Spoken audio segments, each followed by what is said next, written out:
2026 is gearing up to deliver one of the most fascinating transfer sagas Formula One has seen in years.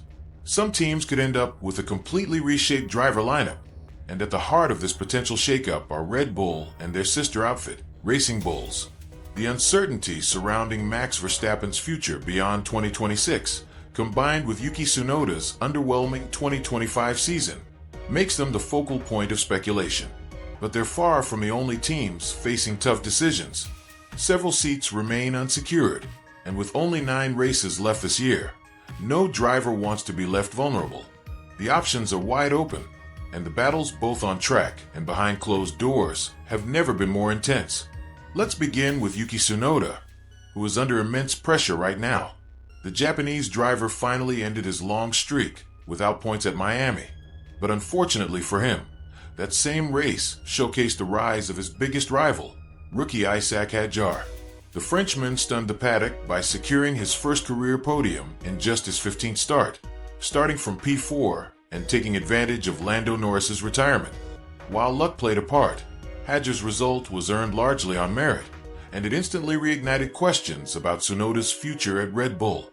The consensus is that if Yuki loses his Red Bull seat, a return to the junior team isn't on the cards. Racing Bulls are reserving space for young star Arvid Lindblad, so Tsunoda's best option could actually lie with Alpine. The Enstone-based team is enduring a miserable season, dead last in the constructor standings, and desperately needs a consistent point scorer alongside Pierre Gasly. A reunion of the two former AlphaTauri teammates could inject new life into both Tsunoda's career and Alpine's rebuild. For Yuki, it could also reignite the fire that seemed to have faded since he joined the senior Red Bull squad. Still, Tsunoda insists his focus hasn't changed. His aim is to prove himself worthy of a place under the new 2026 regulations. He explained, "My primary goal is to score points. That's the main thing. It's been a while, but even when I didn't score, I knew I was heading in the right direction. Especially before the summer break, after upgrades, I showed both myself and the team that I am still here." But his fate won't be determined by his words alone. Helmut Marko has reminded everyone that Red Bull's driver market is completely open. They need a second driver capable of consistently supporting Verstappen, just as Hadjar managed at Zandvoort, but crucially, he did so in Racing Bulls, not the senior team. That difference shouldn't exist, and it raises questions about whether Hadjar is truly ready to replicate that form at the highest level. Interestingly, Racing Bulls may not have ruled out bringing Yuki back if he loses his Red Bull seat. They've done it before, most notably with Daniil Kvyat, who rejoined the junior team in 2019 after being dropped earlier in his career. But would Tsunoda see such a move as a demotion or a fresh opportunity? Could he embrace it as a repromotion, aiming to elevate Racing Bulls with his proven talent? If so, it wouldn't reflect well on Red Bull's senior lineup strategy. For now, the priority is rebuilding Yuki's confidence. Laurent Mekies, Racing Bulls team principal, has worked with both Yuki and Hadjar and weighed in on the situation. Yuki needs to get closer to Max and deliver at that level consistently. That's why we've pushed back option deadlines. We'll look at the coming races and then decide. Marko has confirmed that the decision on Tsunoda will likely come around the Mexican Grand Prix, suggesting Yuki may be wise to start talks with Alpine sooner rather than later. With Alpine switching to Mercedes power in 2026, the team could quickly climb back into contention, and a fresh environment might be exactly what Yuki needs. Meanwhile, Hadjar's trajectory looks straightforward. Promotion to Red Bull seems like the next logical step, but is it the right move so soon? Red Bull has a history of promoting young talents too quickly, only for them to struggle under pressure. Former Haas boss Gunnar Steiner offered his view. Maybe they have no choice but to promote him. Hadjar is doing well, and he is a Red Bull driver. Can he become the one to eventually challenge Max? Maybe, but they must manage his arrival carefully. He doesn't need to beat Max, just stay close.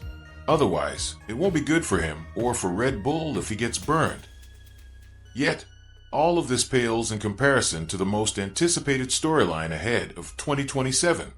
The future of Max Verstappen himself. If Red Bull loses competitiveness under the new regulations, Verstappen will not hesitate to consider leaving. His recent conversations with Toto Wolff only add fuel to the fire. The Mercedes boss admitted that Verstappen's uncertain future directly influenced his contract talks with George Russell and Kimi Antonelli for 2026. Wolff explained, "I've always said I'm happy with George and Kimi, but suddenly Max's future became uncertain. So, of course, we talked. 90% of the time George would have stayed, but I had to speak to Verstappen as well. If Max signals he's available for 2026, everything changes."